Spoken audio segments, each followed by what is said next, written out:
아름다운 목소리로 하나님께 영광 돌려주신 박영옥 집사님 감사를 드립니다. 성도 여러분 안녕하셨습니까? 네, 이 행복하고 기쁜 안식일에 샬롯교회 성도님과 함께 예배를 드릴 수 있게 돼서 크게 기쁘게 생각하고 하나님께 감사를 드립니다. 짧은 기간의 사경의 기간이지만 사실은 제가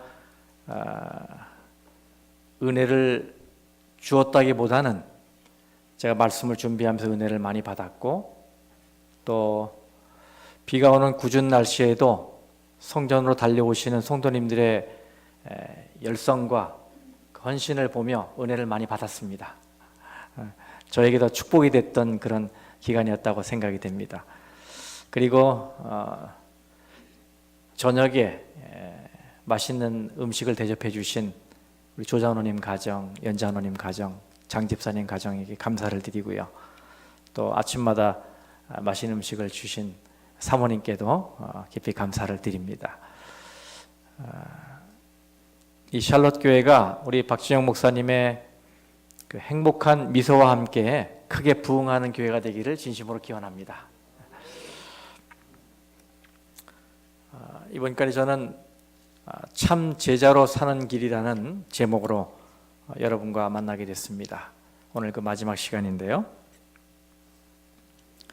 제가 국민학교 다닐 때 이야기를 잠깐 하겠습니다. 지금은 초등학교지만 옛날에는 국민학교 아니겠습니까?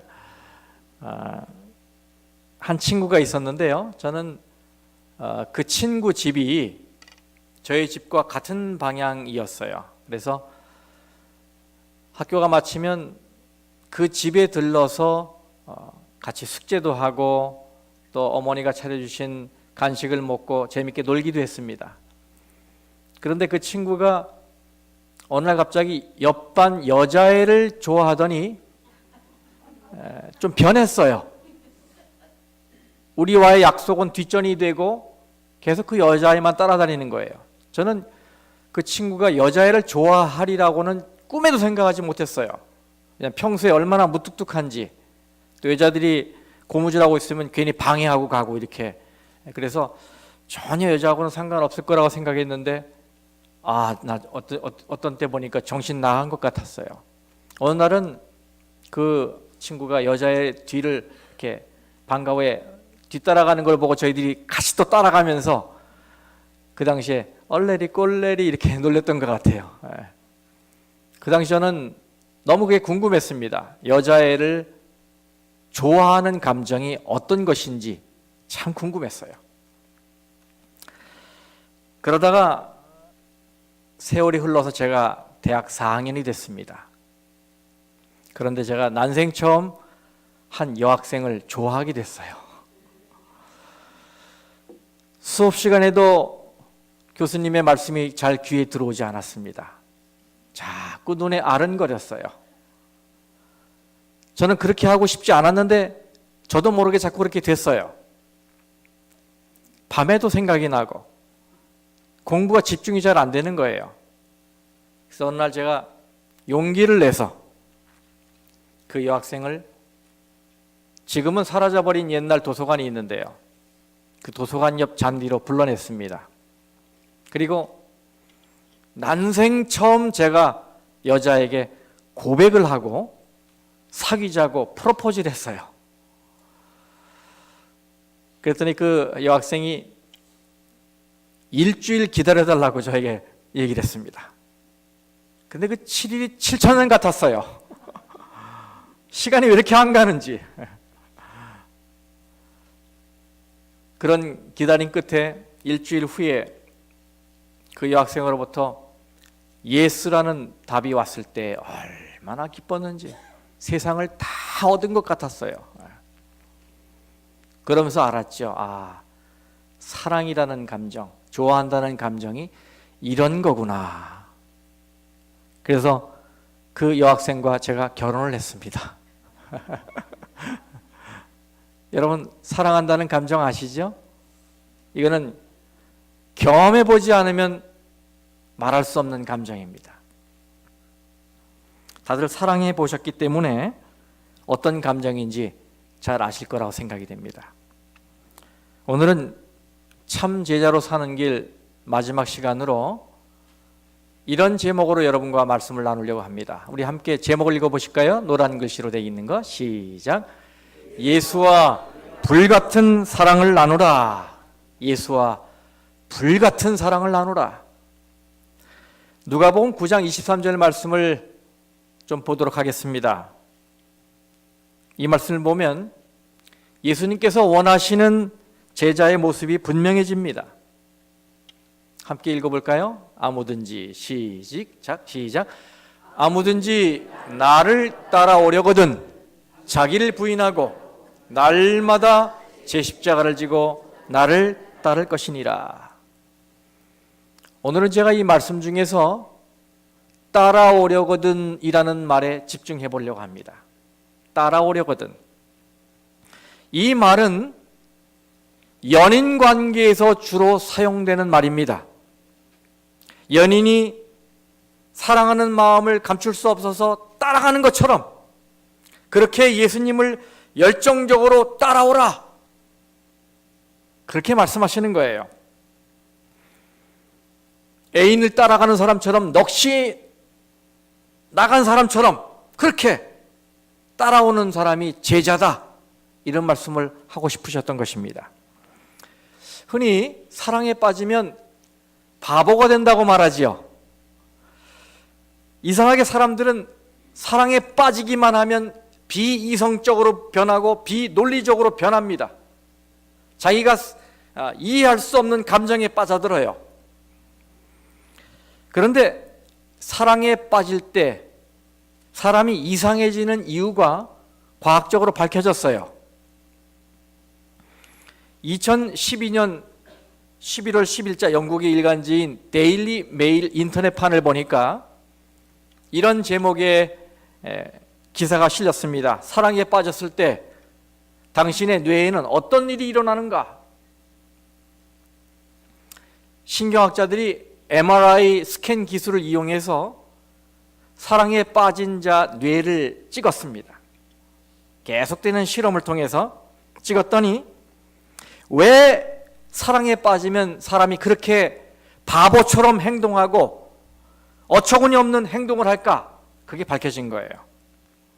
그런데 결과를 보니까 사랑에 빠질 때 이성적인 판단을 담당하는 이 뇌 앞의 전두엽이 마비되고 있었더라고요. 마비돼. 그리고 활동이 셧업돼서 작동하지 않는 것을 발견하게 됐는데 여러분 보시는 대로 공포를 조절하고 부정적인 감정을 다루는 이런 부위들이 문을 닫는 거예요. 영어로 deactivation 된다, 비활성화된다 이렇게 표현하는데 그렇게 돼버리는 것입니다. 그래서 사람이 사랑에 빠지면 일이 잘못될 것을 두려워하는 마음이 없어져 버려요. 그런 감정이 셧업돼 버리니까 그저 좋은 감정만 갖게 되는 것입니다. 이런 것을 눈에 뭐가 쓰여졌다고 그래요? 콩깍지가 쓰여졌다고 말합니다. 영어로는 love is blind 이렇게 표현해요. 장님이 됐다 이렇게 표현하는 것입니다. 그래서 사랑에 대해서 이런 노래가 나온 것이 이해가 돼요. 이 노래는 미국의 한 락 가수가 이렇게 노래를 해서 락 솔로 부분에서 그래미상을 받은 노래입니다. 이 노래가. 가사를 보면 재밌죠. 사랑을 위해서라면 뭐든지 하겠어요. 어디라도 지옥에라도 갔다 올 수 있죠. 이건 거짓말이 아니에요. 정말 진심이에요. 아마 내가 미쳤나 봐요. 미친 일 같지만 사실이에요. 지옥에도 가겠답니다. 또 그것도 사실이래요. 이런 감정이 어떤 감정인지 여러분 아시죠? 이해하시죠? 사랑하는 사람을 위해서라면 돈 쓰는 게 아깝지 않은 겁니다. 시간이 그렇게 없는데도 사랑하는 사람을 위해서는 시간 내는 게 아주 쉬워요. 아주 쉬워요. 사랑하는 그 사람의 마음을 얻을 수만 있다면 뭐가 문제겠습니까? 이렇게 사랑은 상식을 초월하고 계산을 초월합니다. 하지만 여러분, 그거 아십니까? 우리가 예수님을 사랑한다고 하고 예수님을 따라간다고 하지만은 예수님과는 어떤 진지한 사랑을 나눴는지에 대한 기억이 별로 없다는 거. 여러분, 그렇지 않습니까?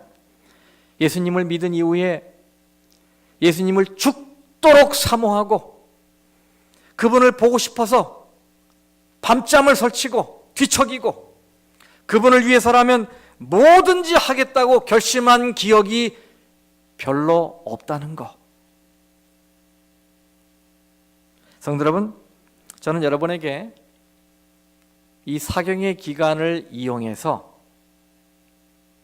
한 가지 기회를 드리길 원합니다. 예수님께 사랑을 고백하는 것입니다. 예수님, 사랑합니다. 여러분 한번 해보시겠어요? 예수님께 사랑을 고백할 수 있는 기회를 드립니다. 이 예배 시간에 이곳에 임하신 그 주님께, 우리 주인 되신 주님께, 내가 이제까지 큰 사랑을 받아왔지만 예수님께 정말 사랑한다는 말 한 번 못하고 또 그분 없이는 못 살겠다는 그런 기억 없이 살아오진 않았는지 마음을 회개하면서 사랑 고백을 하는 것입니다. 예수님, 사랑합니다. 우리가 누군가를 진정으로 사랑하게 되면 마음도 쏟아붓고 돈도 쏟아붓고 시간도 쏟아붓고 에너지를 다 쏟아붓습니다. 그런데 예수님에게 그렇게 해봤나? 한번 생각해 보자는 거죠. 예수님을 열심히 사모하고 따랐던 기억이 있는가? 예수님 때문에 사람들에게 미쳤다는 소리를 들어본 적이 있는가? 이건 그냥 교회에만 왔다 갔다 하는 그냥 교인에게는 상상할 수도 없는 일입니다. 그러나 만일 우리가 예수님이 그렇게도 바라시는 예수님의 제자라면 그렇게 큰 헌신도 없이 그렇게 큰 열정도 없이 그분을 사랑한다고 말할 수 있을까요? 마태복음 13장에 나오는 밭에 감추인 보화의 비유는 예수님이 나를 따라오라 라고 말씀하실 때 예수님의 머릿속에 그리셨던 그 그림이었습니다. 마태복음 13장 44절 말씀을 제가 읽도록 하겠습니다. 천국은 마치 밭에 감추인 보화와 같으니 사람이 이를 발견한 후 숨겨두고 기뻐하며 돌아가서 자기의 소유를 다 팔아 그 밭을 사느니라. 이스라엘 땅은 전쟁이 많은 지역입니다. 여러분, 이스라엘 지도를 보시면 아시아, 유럽, 아프리카를 이어주는 허브 역할을 해요. 그래서 세계 열강들이 그 나라를 차지하기 위해서 부단히 노력을 했습니다. 그래서 전쟁이 많은 지역이에요. 그래서 이스라엘 사람들은 자기 재산을 보호하기 위해서 별 방법을 다 동원합니다. 그러다가 찾은 방법은 적에게도 빼앗기지 않고 전쟁이 나도 안전하다고 생각돼서 자기 재물을 땅에 묻는 방법을 택한 거예요. 그러면 전쟁이 일어나도 적이 쳐들어와도 안전하겠다 생각한 것이지요. 그런데 문제는 그 보물을 땅에 묻은 주인이 전쟁에서 죽든지 아니면 여행을 갔다가 돌아오지 않게 되면 이 보물의 행방이 묘연해지는 것입니다. 그리고 어디에 숨겼는지 가족에게도 알리지 않았다면 그 보물은 영원히 땅속에 묻히는 것이에요. 그런데 한 일꾼이 밭을 갈다가 우연히 그 땅 속에서 보물 상자를 발견한 것입니다. 그는 평생에 그런 값비싼 보물을 본 적이 없어요. 그래서 너무너무 기뻤습니다. 왜 기뻤어요? 이 밭을 사기만 하면 이 보물은 누구께 되는 거예요? 내게 되는 것이니까 너무너무 기뻤어요. 주인은 그 밭에 보물이 있는지도 몰랐습니다. 왜냐하면 주인이 그 보물에 자기가 주인이라고 생각했다면 그 밭을 절대로 팔지 않았을 거예요. 일꾼은 집에 돌아가서 이렇게 했다고 성경은 말하고 있습니다. 기뻐하며 돌아가서 어떻게 했다고요? 자기의 소유를 다 팔아 그 밭을 사느니라. 보화를 발견한 일꾼은 자기의 모든 소유를 다 팔았습니다. 아마 돈이 되는 건 다 팔았을 거예요. 분명 자기가 평생 땀 흘리며 벌었던 것들 다 처분했을 것입니다. 목적은 하나, 뭐 하기 위해서요? 그 밭을 사기 위해서. 가족이 아마 미쳤다고 했을 것이고 친구들도 정신 나갔다고 했을 것입니다. 그렇지만 사실은 이 일꾼이야말로 제정신으로 한 것입니다. 그는 보화를 발견했기 때문에 그 밭을 살려고 했던 거예요. 마찬가지로 예수님 안에서 새 생명을 얻고 구원받은 게 얼마나 크다는 걸 아는 사람이라면 그는 자신이 가지고 있는 모든 것을 다 아낌없이 투자하게 될 것입니다. 그냥 교인은 너무 깊이 빠지지 않으려고 노력하겠지만은 참 제자라면 자신의 전부를 내놓고도 예수님을 얻는 길이라면 그 길을 했을 것입니다. 그렇게 투자하게 될 것입니다. 그냥 교인은 사랑 앞에서 몸을 사리겠지만 참 제자는 사랑을 위해서 미친 짓이라도 서슴지 않고 하게 될 것입니다. 그렇다면 여러분은 그냥 교인의 길을 걷고 계십니까? 아니면 참 제자의 길을 걷고 계십니까? 여러분은 예수님께로 왔다가 자기들이 기대하는 것이 충족되지 않아서 다 떠나간 그 많은 군중, 그 무리 중에 한 사람으로 살아가십니까? 아니면 예수님이 좋아서 다른 건 다 잃어버려도 예수님 한 분이 내 곁에 있으면 세상을 얻은 것이다 라고 믿으며 영원히 남아있을 참 제자로 살아가십니까? 다시 연애 이야기로 돌아가 보십시다. 한 남녀가 꽤 오랫동안 사랑을 나눴습니다. 여자는 남자가 너무 좋아서 이 사람하고 내가 결혼을 해야 되겠다라고 생각을 했어요. 그런데 남자도 여자를 그렇게 사랑은 하는데 결혼할 생각까지는 없었어요. 왜냐하면 결혼을 하게 되면 이제까지 누리고 있는 모든 자유들, 그런 것들이 결혼이라는 굴레에 갇혀서 이제는 더 이상 누릴 수 없다고 생각했기 때문이에요. 그래서 고민 끝에 이 여자에게 이런 제안을 합니다. 자기야, 우리 결혼하지 말고 그냥 함께 사는 건 어때? 이 말을 풀이해 보면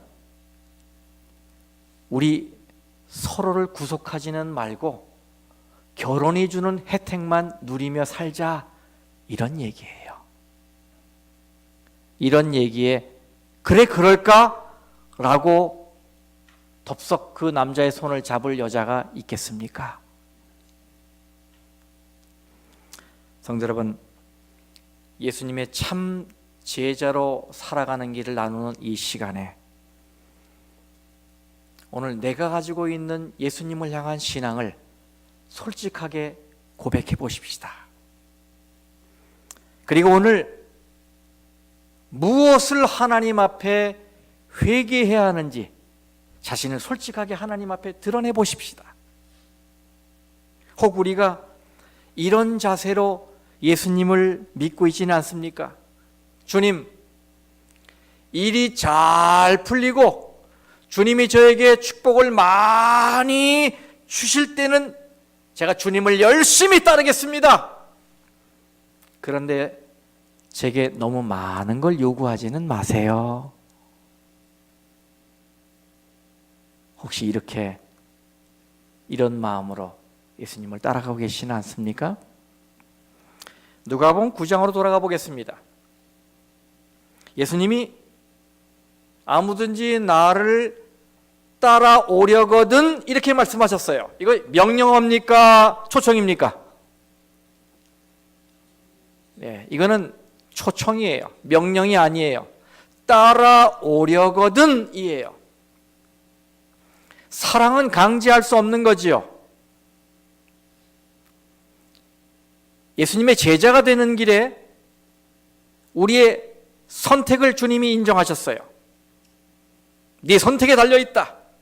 따라오려거든. 그렇다면 이제 여러분에게 공이 넘어갔습니다. 여러분 이제 선택하셔야 합니다. 한번 생각해 보십시다. 나는 내 스스로 예수님을 선택하며 살고 있는가?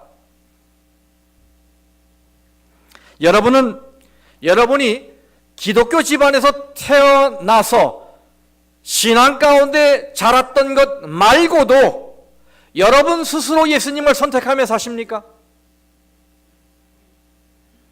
여러분은 부모님이 하라고 해서 말고 여러분 스스로 성경을 읽으신 적이 있으십니까? 여러분은 이제까지 교회를 다녔기 때문에 그런 것 말고 여러분 스스로를 그리스도인이라 재림교인이라 생각하며 살아오셨습니까? 마지막 질문입니다. 이건 중요한 질문입니다. 여러분은 보는 사람이 없어도 교회를 다니실 수 있으십니까?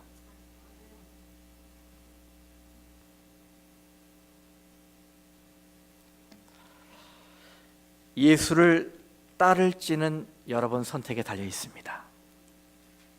그러나 예수님은 우리가 예수님을 따르는 것이 어떤 의미가 있는지를 알고 따라오기를 바라세요. 예수님이 우리에게 뭘 원하실까요? 예수님이 우리에게 시간을 원하실까요?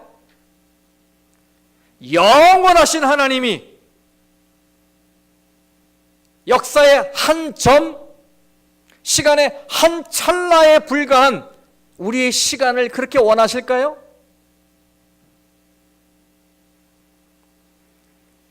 여러분, 예수님이 우리의 돈을 원하실까요? 온 우주를 창조하신 하나님이 이 피조물의 주머니 속에 구겨진 지폐 몇 장을 오늘 원하실까요? 저는 그렇다고 생각 안 합니다. 예수님은 원하신다면 우리 것을 순식간에 다 가져가실 수 있는 분이세요. 그렇다면 예수님이 우리의 예배를 원하실까요? 우리가 예배드리지 않아도 산과 새들과 바위와 나무들이 찬양할 텐데 우리 예배를 굳이 원하실까요? 저는 그렇다고 생각 안 들어요. 그러면 예수님이 무엇을 원하실까요? 우리의 시간도 아니고 우리의 재물도 아니고 우리의 예배도 아니면 무엇을 원하실까요? 바로 우리 자신입니다. 예수님은 우리가 필요하세요. 그게 우리를 창조하신 목적이거든요. 우리와 교제 나누시고 사랑을 나누시기 위해서 우리가 필요한 것입니다. 그러므로 이제부터는 교회 갈 이유가 생겼어요. 내가 주님이 필요해서 교회를 달려왔고 필요하지 않을 때는 안 왔는데 이제는 교회 달려올 이유가 생겼어요. 왜요? 예수님이 나를 필요로 하시는 거예요. 나를 필요로 하세요.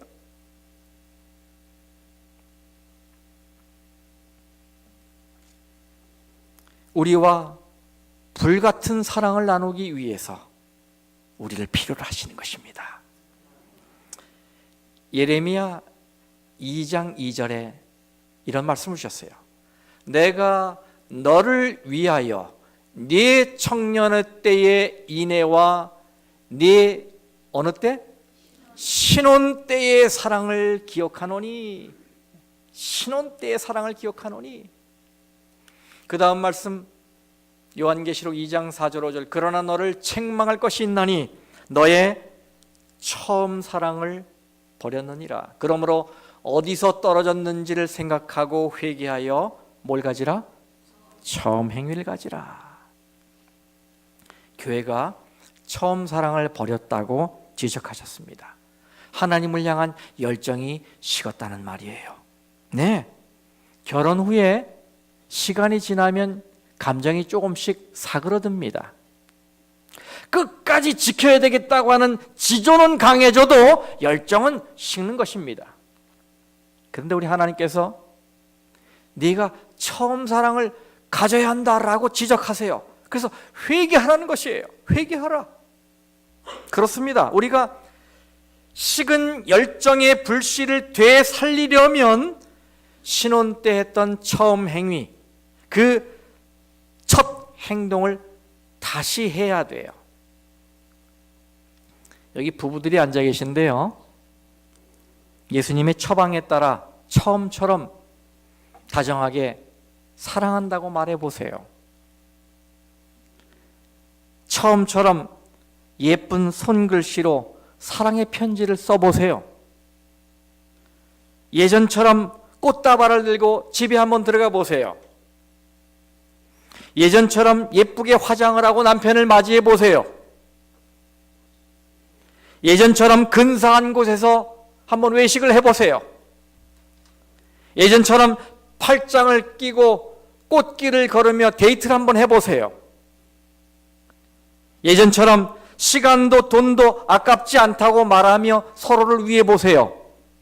그러면 부부 사이에 놀라운 변화가 일어납니다. 처음 행위를 다시 한번 해보는 것입니다. 마찬가지로 예수님과의 관계에서도 그렇습니다. 먼저 세상 일에 몰두하느라 예수님과 사랑을 가볍게 여겼던 것 회개해야 합니다. 그리고 나서 예전처럼 침대 옆에서 무릎을 꿇고 이 하루 동안 인도하신 하나님께 감사하며 기도해 보세요. 예전처럼 차 안에서 찬양 CD를 틀어놓고 노래를 한번 불러보세요. 예전처럼 성경책을 꺼내 읽으면서 하나님의 말씀을 묵상해 보세요. 예전처럼 기왕이면 30분 일찍 교회 와서 기도하고 말씀 읽고 준비된 마음으로 예배를 맞이해 보세요. 처음에는 싫어도 자꾸 하다 보면 희미했던 불씨가 되살아날 것입니다. 다윗은 시편에 이런 표현을 썼습니다. 시편 63장 8절에 나의 영혼이 주를 어떻게 하니? 가까이 따르니 주의 오른손이 나를 붙드시거니와. 여기 가까이 따른다는 말의 원어는 히브리어로 다바크라고 하는데, 이 다바크라는 말의 뜻이 attach to, stick to, 이렇게 달라붙다 이런 말이에요. cling to, 매달리다 이런 말이에요. 매달리다. 나의 영혼이 주를 어떻게? 주와 딱 달라붙어 있고 주님께 매달리고 있나니 이런 말이에요. 여러분, 공원에 가보면 누가 서로 붙어 있고 매달려 있던가요? 연인 관계에 있는 남녀들이 혹은 신혼부부들이 딱 달라붙어 있잖아요. 또 떨어져 있으면 어떻게 해요? 일부러라도 붙여놓잖아요, 우리가. 가까이 있으라고. 딱 달라붙고 딱 붙어 있는 거. 이게 가까이 따르니라는 말의 원어의 의미예요. 이것이 바로 창세기 2장 24절에 남자가 부모를 떠나 그의 아내와 합하여라고 할 때 이 합하여라는 말이 다바크예요. 가까이 따르니라는 말하고 같은 말이에요. 합하는 거예요. 왜 시편 기자는 하나님을 향한 열정의 모습을 연인관계, 신혼관계의 모습으로 표현했을까요? 그 이유는 이 세상에서 그것처럼 깊은 사랑의 관계가 없기 때문이에요. 그런 사랑으로, 그런 열정으로 나를 따라와라, 이런 말인 것입니다. 경험해 보지 않으면 말할 수 없는 그런 사랑, 생각만 해도 가슴이 뛰는 사랑, 가슴이 터져나가는 사랑, 보고 싶어서 밤잠을 설치는 사랑, 보고 또 보고 싶은 사랑, 안 보면 간절한 마음 때문에 견딜 수 없는 그런 사랑, 그런 사랑으로 우리와 연애하기를 원하시기 때문에 초청하시는 것입니다. 나하고 불같은 사랑을 나누자, 우리 주님이 초청하시는 거예요. 또 그런 사랑을 나누는 사람만이 참 제자라고 말씀하시는 것입니다. 한 가지 이야기하고 마치겠습니다. 한 할아버지와 할머니가 60년 넘게 인생길을 같이 해왔습니다. 그러다가 할아버지가 먼저 세상을 떠났어요. 그래서 할머니는 너무나 마음이 울적했습니다. 외로움에 견딜 수가 없어요. 손자와 함께 할아버지 묘에 가서 성묘를 하면서 할아버지가 너무너무 보고 싶고 사무치도록 그립다고 손자에게 이야기를 했습니다. 그러면서 밤에 자다가도 습관처럼 할아버지 있는 쪽으로 손을 펼치면서 할아버지 이름을 부른다고 이야기를 했습니다. 손자는 할머니가 할아버지를 많이 사랑하셨구나, 얼마나 보고 싶으실까, 이런 생각을 하게 됐어요. 그때 할머니가 조용히 묵상을 하시더니 입을 열어서 이렇게 말씀하셨습니다. 이젠 준비가 됐어. 하늘 본향에 가서. 여기까지 할머니가 말씀하실 때 손자는 그 다음 말씀이 무슨 말씀일지 알았어요. 할아버지를 그렇게 사랑하시고 돌아가셨기 때문에 그렇게 사모하시는 할머니가 이젠 준비가 됐어. 하늘 본향에 가서 너희 할아버지 만날 준비가, 이렇게 나올 줄 알았어요. 그런데 그게 아니었습니다. 할머니는 잠시 숨을 고르시더니 말씀을 이어가셨습니다.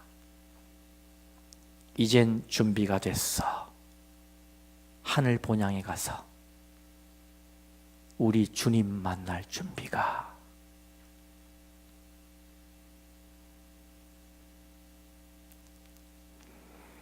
그렇게 사랑했던 할아버지보다 더 불같은 마음으로 사랑하는 주님을 만나는 것을 간절한 소망으로 삼는 자, 그것이 제자의 마음이고 그것이 참 제자로 살아가는 길입니다.